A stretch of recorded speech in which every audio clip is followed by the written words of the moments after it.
आप हैं बिहार संवाददाता के साथ और मैं हूं मनोज चतुर्वेदी।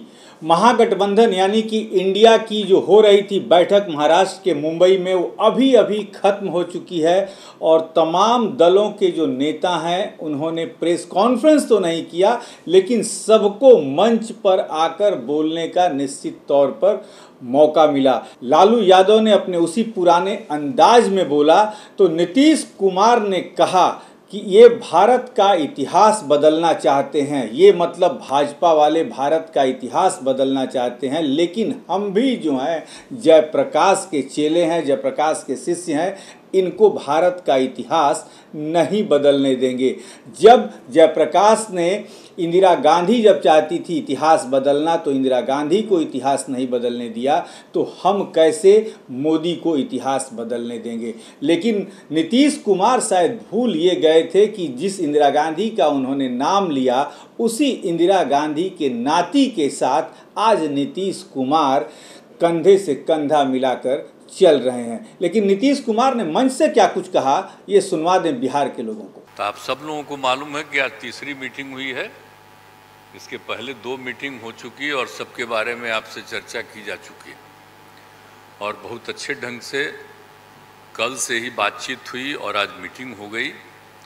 और पहले आपको चीज़ों के बारे में अनाउंस कर दिया गया कि इन सब चीज़ों के बारे में तय हो गया है और अब नियमित रूप से अब जगह जगह जा करके हम लोग अपना प्रचार प्रसार का काम करते रहेंगे।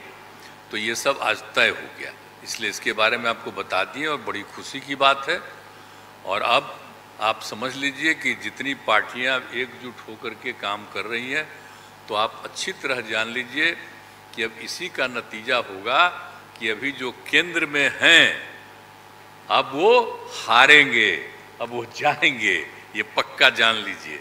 और अभी आपको बताया गया कि कैसे मीडिया पर ही कब्जा कर लिया है, कोई भी दूसरे की बात कम छपता है और ज़्यादातर उन्हीं की बात छपते रहती। कितना काम पहले हुआ है, अलग अलग राज्यों ने कितना काम किया है दूसरे पार्टियों ने, उसका कम छपता है। ये कम करते हैं और ज़्यादा छपता रहता है। तभी तो आप लोगों पर कब्जा न है जी, तब तो उपाय है। और जब एक बार उनसे मुक्ति मिलेगी तो आप सब प्रेस वाले आजाद होइएगा और जो आपको उचित लगेगा वही लिखिएगा और वही बोलिएगा। ये बहुत जरूरी है। अगर प्रेस के लोग कुछ लिखते हैं, कहीं क्या काम हो रहा है, क्या ठीक नहीं हो रहा है, वो जब लिखते हैं तो उसका असर जनता पर कितना पड़ता है। और आजकल देख रहे हैं कोई काम नहीं कर रहे हैं और खाली उनका बड़ाई हो रहा है। और जो राज्य वाला बेचारा जो काम कर रहा है उसकी चर्चा कम होती है। तो ये ना हो गया, इसलिए पता ही है। दूसरी चीज है, देश के इतिहास को ही बदलना चाहते हैं, तो हम लोग सब मिलकर के देश के इतिहास को नहीं बदलने देंगे और सब मिल करके जो अपना देश है वो पूरा मजबूती के साथ होगा और समाज के हर तबके का उत्थान होगा और किसी की उपेक्षा नहीं होगी। तो इसीलिए सब मिल करके, और जानते भी न हैं, बहुत कोशिश चलते रहते हैं हिंदू मुस्लिम कुछ इधर उधर हो जाए, लेकिन सबको एकजुट होकर के न है जी, देश तो सबका है ना, तो सब एकजुट होकर के, तो सब मिल करके और सारा अच्छा काम कर रहे हैं, तो सबको लेकर के आगे बढ़ाना है।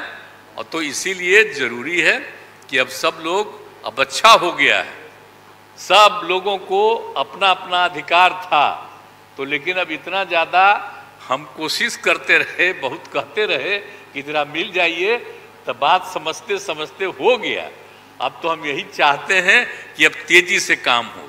तो आज ही तय कर लिया है लोगों ने कि अब तेजी से हम लोग अभी से शुरू कर देंगे। अब कोई ठिकाना नहीं है, चुनाव समय के पहले भी हो सकता है, कोई ठीक नहीं है। इसलिए हम लोगों को भी तो अलर्ट रहना न पड़ेगा। इसलिए हम लोग सब इंटरनल बात पूरा कर लिए, यही पूरा बात दी है। और बाकी कई लोगों को अब जिम्मेवारी दे दी गई है, सब तरह का काम करेंगे। इसके लिए बहुत अच्छा है और आप सब लोगों से भी आग्रह करेंगे कि कृपा करके जब हम लोग अब एकजुट हो गए हैं तो हम लोगों के काम का भी थोड़ा आप लिखते रहिएगा, थोड़ा प्रचार करते रहिए। तो सुना आपने नीतीश कुमार जहां एक तरफ अपने राजनीतिक गुरु जयप्रकाश का नाम लिया, वहीं कहा कि मोदी इतिहास बदलना चाहते हैं। सारी चीज़ें तय हो गई हैं, किसी भी चीज़ में कोई भी कहीं अंतर नहीं है, सबके मत मिल रहे हैं। लेकिन खटास तो कहीं ना कहीं नीतीश कुमार के दिल में ही है कि आज संयोजक की घोषणा नहीं हुई है। अब फिर से नीतीश कुमार को अगली मीटिंग का इंतज़ार करना पड़ेगा कि कौन बनाया जाएगा संयोजक। लेकिन मुंबई से लौटने के बाद नीतीश कुमार अपना कौन सा रंग पटना की धरती पर दिखाएंगे, ये तो आने वाला वक्त बताएगा। आप दीजिए हमें।